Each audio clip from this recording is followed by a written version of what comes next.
The cost of choosing wealth. In the rolling hills of Ambale, beneath the towering mountain Elgon, lived a young woman named Acheng. She was the daughter of a wealthy merchant, Omondi, whose prosperity made his family the envy of the region. The house they lived in was a grand structure, built from the finest stones and wood, and their land stretched beyond the horizon. Omondi was known for his generosity, often given to the needy, but his daughter, Acheng, had different views on wealth and status. Acheng was beautiful, intelligent, and charming, and many young men sought her hand in marriage. Her skin gleamed like polished ebony, her eyes sparkled like the stars, and her hair was thick and black, flowing down her back like a waterfall. She had suitors from all walks of life, farmers, traders, and even a few sons of chiefs, but Acheng had one simple criterion: she would only marry a wealthy man. It was not that she despised the poor. Acheng had grown up in abundance and could not fathom a life without it. She valued the luxuries her father's wealth afforded her and believed that poverty would be her downfall. Why should I struggle in life when I can marry someone rich? She often said to her close friends. She rejected one suitor after another, each time turning down proposals because the men were not wealthy enough for her tastes. One of the first men to propose to Acheng was a humble farmer named Okelo. He was strong and hardworking, known for his vast maize fields and his ability to grow crops in even the toughest seasons. He approached Acheng with sincerity, offering her his heart and a life of stability, if not luxury. "I appreciate your offer, Okelo," Acheng said with a soft smile, "but I cannot marry a man who struggles to feed his family. What would my life be with a man who must work in the sun every day just to survive?" Okelo, heartbroken, left without another word. The next suitor was a young fisherman, Otieno, whose family had lived by the shores of Lake Victoria for generations. He was a kind and generous man, known for his deep respect for tradition and his dedication to his craft.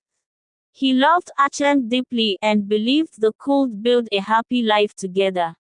But when Otieno came to propose, Acheng turned him down as well. "Otieno, you are a good man," she said, "but you are not wealthy enough for me. I cannot live in a simple hut by the lake, casting nets every day and hoping for a big catch.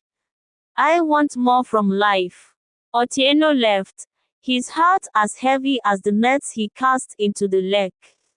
Word spread quickly across Ambale about Acheng's rejection of suitors. She became known as the girl who only wanted to marry a rich man, and though her beauty was admired, many began to see her as proud and materialistic.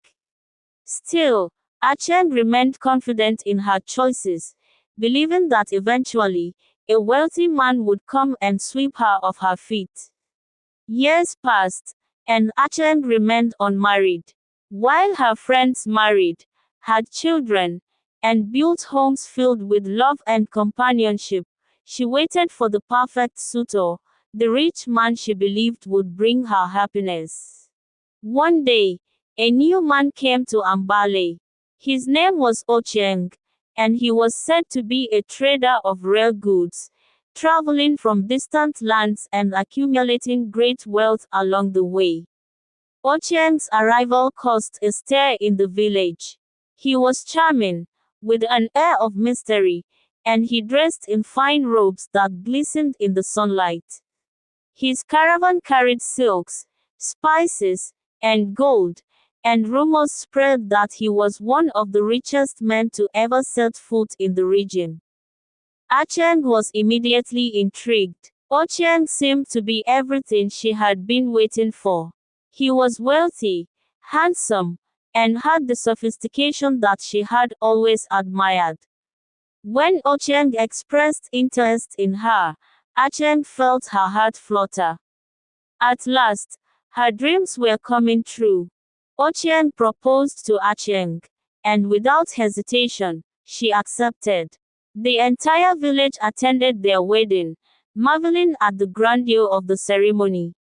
It was a lavish affair, with music, dancing, and food aplenty. Acheng wore the finest garments, and Ocheng presented her with gifts of gold and jewels. For a time, Acheng was happy.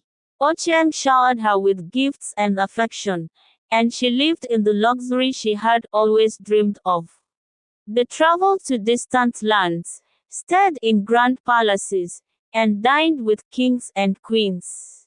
Acheng believed she had made the right choice by waiting for a wealthy man. However, as the months passed, Acheng began to notice something troubling. Ocheng's wealth seemed to fluctuate. One day, they would live in opulence, surrounded by riches, and the next, Ocheng would be tense and secretive, their fortune seeming to dwindle. Acheng began to ask questions, but Ocheng always reassured her that everything was fine.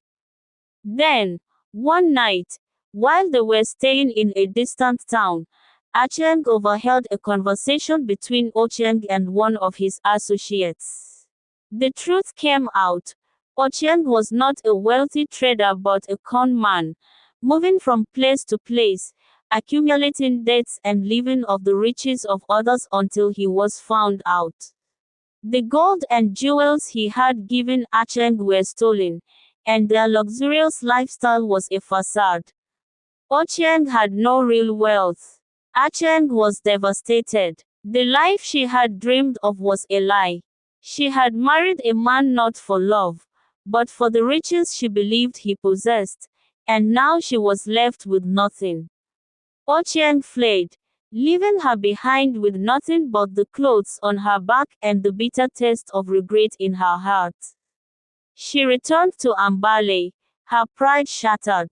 The villagers whispered as she walked through the marketplace, her once beautiful garments now worn and faded. She had no husband, no wealth, and no status. Her father welcomed her back into his home, but Acheng felt like a failure. As time passed, Acheng reflected on her choices. She realized that she had been wrong to judge men by their wealth alone.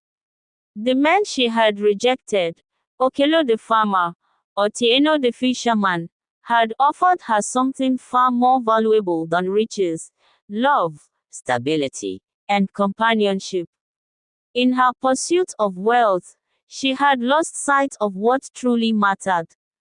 One day, as Acheng was walking through the village, she came across Okelo. He was working in his fields, his face weathered by the sun but still full of life and determination. Acheng approached him, her heart heavy with guilt. Okelo, she said softly, I was wrong to reject you all those years ago.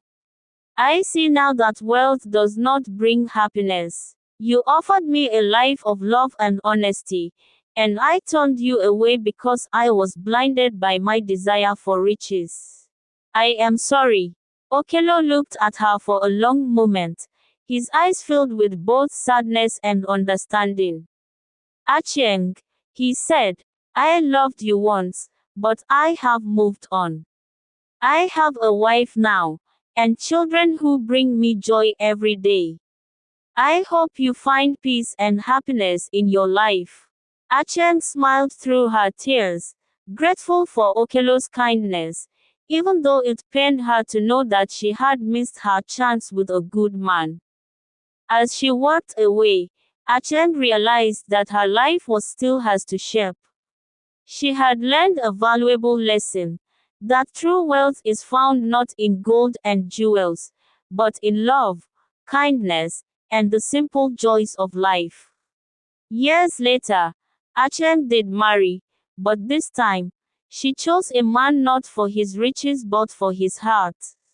He was not wealthy, but he was hardworking and treated her with respect and love. Together, they built a life of contentment and happiness, and Acheng never again longed for the wealth she once thought was so important. The people of Ambale often told Acheng's story as a cautionary tale, a lesson to both men and women that wealth is fleeting, but love and integrity endure.